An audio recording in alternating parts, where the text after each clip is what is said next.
अस्सलाम वालेकुम everyone, welcome back to another video of N Tech Solution. आज की वीडियो में हम डिस्कस करेंगे कि एंड्रॉयड डेवलपमेंट में फ्रंट एंड क्या है और बैक एंड क्या है। सबसे पहले हम देखते हैं फ्रंट एंड। फ्रंट एंड क्या होता है? It's all about what a user able to see. वो सब कुछ जो यूज़र देख सकता है, जो हम देख सकते हैं किसी भी ऐप में, वो सब क्या होता है? फ्रंट एंड होता है। इसमें ग्राफिकल यूज़र इंटरफेस इंक्लूड होता है, GUI जिसे कहा जाता है। यहाँ पे अगर हम ये देखें, जो हमारे पास इमेज है, ये मोस्ट कॉमन यूज्ड है। फेसबुक की लोगो पेज है, लॉगिन पेज है, जिससे आपको आइडिया होगा कि फ्रंट एंड क्या होता है। इसमें हमारे पास सबसे पहले क्या है? लोगो है फेसबुक का। उसके बाद इनपुट टाइप्स है, जिसमें वो हमसे ईमेल वगैरह मांग रहा है, पासवर्ड मांग रहा है। उसके बाद हमारे पास बटन है।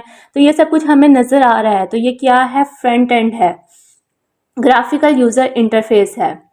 इसके भी डिफरेंट कंपोनेंट्स होते हैं, जिसमें सबसे पहले क्या आ जाता है? User interface. यूज़र इंटरफेस में भी आगे बहुत कुछ होता है। सबसे पहले उसमें लेआउट्स आ जाते हैं। लेआउट हम कहाँ पे क्रिएट करते हैं? XML की फाइल्स में। जो पिछली वीडियो थी उसमें मैंने आपको बताया था कि एक XML की फ़ाइल होती है और एक जावा की फ़ाइल होती है। तो हम लेआउट कहाँ पे क्रिएट करते हैं? XML की फ़ाइल पे क्रिएट करते हैं।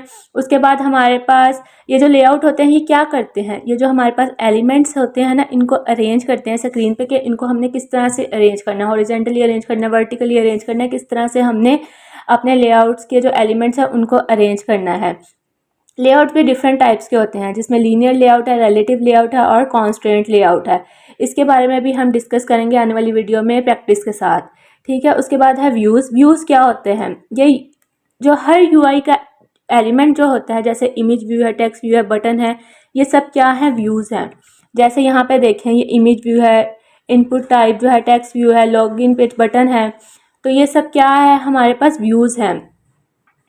इन सब चीज़ों को कंबाइन किया जाता है लेआउट में ऐप का इंटरफेस बनाने के लिए। उसके बाद हमारे पास एक्टिविटी है।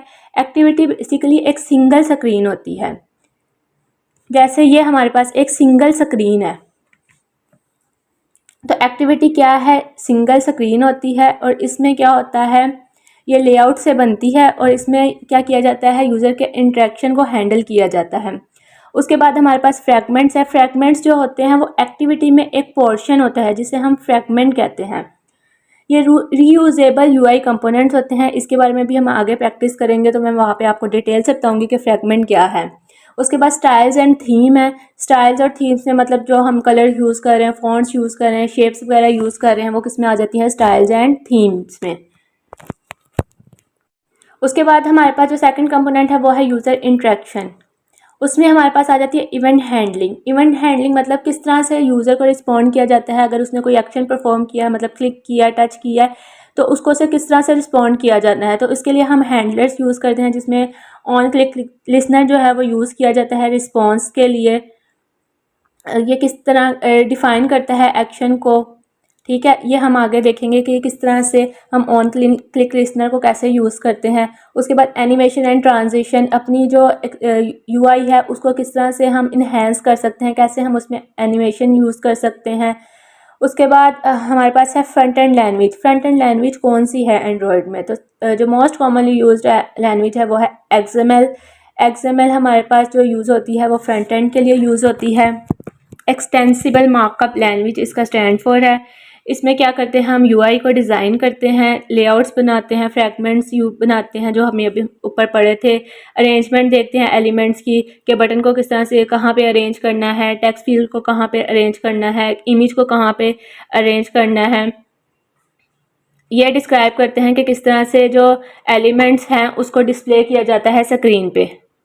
होप सो आपको पता चल गया होगा कि फ्रंट एंड क्या है और फ्रंट एंड किस तरह से बनता है, किन कंपोनेंट्स को मिला के हम फ्रंट एंड बनाते हैं। उसमें यूज़र इंटरफेस आ जाता है, यूज़र के इंटरेक्शन आ जाती है और लैंग्वेज आ जाती है, ठीक है।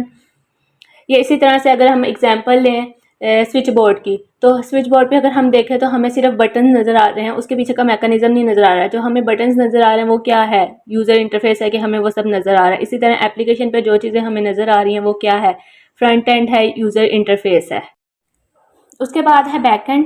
बैकएंड क्या है? Backend of anything is not visible to a general user. Backend वो चीज़ है जो हमें नज़र नहीं आ रही होती, जनरल यूज़र को नज़र नहीं आ रही। फ्रंट एंड तो हमें नज़र आ रहा होता है, लेकिन बैकएंड नहीं नज़र आ रही होती।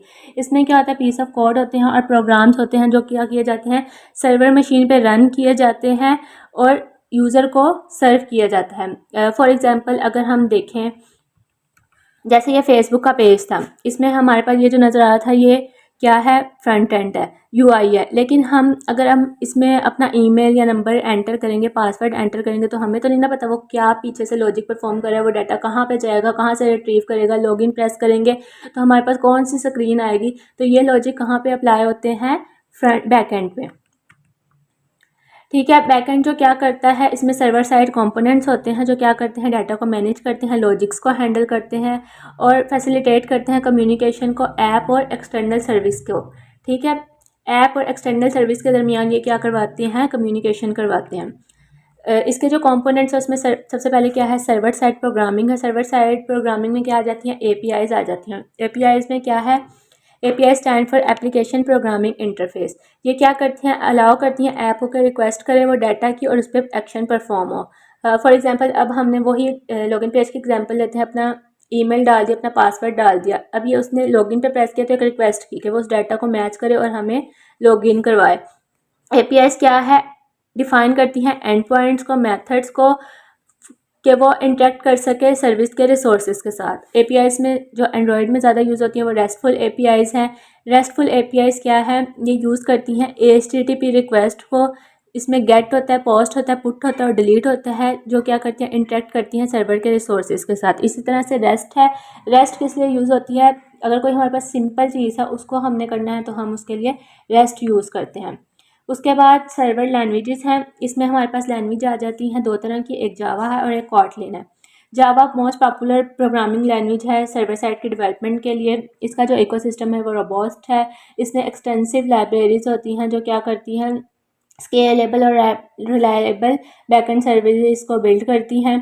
ठीक है, उसके बाद कॉटलिन है। कॉटलिन जो है वो modern statically type programming language और इसमें मॉडर्न फीचर्स होते हैं। ये कंसाइज सिंटैक्स है, इसमें जो सिंटैक्स है वो छोटा है और ये नल सेफ्टी को इम्प्रूव करती है। उसके बाद जो सेकंड कंपोनेंट है वो है हमारे पास डाटा मैनेजमेंट। डाटा मैनेजमेंट किस तरह से की जाती है, डाटा बेस से और डाटा स्टोरेज से। डाटा बेस में क्या किया जाता है, स्टोर किया जाता है और मैनेज किया जाता है एप्लीकेशन के डाटा को। अगर हम वही फेसबुक की अगर एग्जांपल ले तो उसमें हमने जब हम सबसे पहले तो हम रजिस्टर करवाएंगे ना, लॉगिन तो बाद में होगा, पहले हम रजिस्टर करवाएंगे तो हम अपना जो भी इंफॉर्मेशन देंगे, ईमेल देंगे, पासवर्ड देंगे, वो कहाँ पे जाएगा, वो डाटाबेस में जाकर स्टोर होगा। और फिर जब हमने लॉगिन करना होगा, हम एंटर करेंगे अपना ईमेल और पासवर्ड, तो वो कहाँ से रिट्रीव करेगा, वो डाटाबेस से रिट्रीव करेगा। तो उसके लिए हमें डाटाबेस यूज़ करनी पड़ती है। डाटाबेस भी दो तरह की होती है, रिलेशनल और नॉन रिलेशनल। रिलेशनल में हम डाटाबेस एसक्यूएलाइट को यूज़ करते हैं, नॉन रिलेशनल में हम फायरबेस को यूज़ करते हैं। डाटा स्टोरेज, उसके बाद है डाटा स्टोरेज में हम क्या करते हैं, method for saving user data. इसमें क्या किया जाता है, यूज़र के डाटा को सेव किया जाता है, उसकी प्रोफाइल्स को, उसके प्रेफरेंसेस को, उसके ऐप के कंटेंट को। ठीक है, इसमें क्या किया जाता है, इफेक्टिव डाटा मैनेजमेंट की जाती है और इस बात को इंश्योर किया जाता है कि एफिशिएंटली डाटा को स्टोर किया जाए और एफिशिएंटली ही डाटा को रिट्रीव किया जाए। तो हमें इससे पता चला फ्रंट एंड क्या, जो हम चीज़ देख सकते हैं, और बैक एंड जो हमें नज़र नहीं आ रही होती है, वो बैक पे उसके लॉजिक लगा होता है, जो सर्वर साइड पे हम उसका लॉजिक लगाते हैं। ठीक है, इसकी एग्जांपल जैसे स्विच बोर्ड है, जैसे मैंने आपको पहले बताया, इसके जो बटन है वो हमें नज़र आ रहे हैं, वो फ्रंट एंड है। लेकिन हमें इसका बैक का प्रोसीजर नहीं पता, बैक का मैकेनिज्म नहीं पता है, उसमें जो भी वायर्स वगैरह हैं, जिस तरह भी उसको अरेंज किया गया वो हमें नहीं पता, तो वो क्या है, हमारे पास बैक एंड है। अगर वीडियो अच्छी लगे तो वीडियो को लाइक लाजमी करिएगा, शेयर लाजमी करिएगा और हमारे चैनल को सब्सक्राइब लाजमी करिएगा। मिलते हैं नेक्स्ट वीडियो में, जब तक के लिए अल्लाह हाफिज़।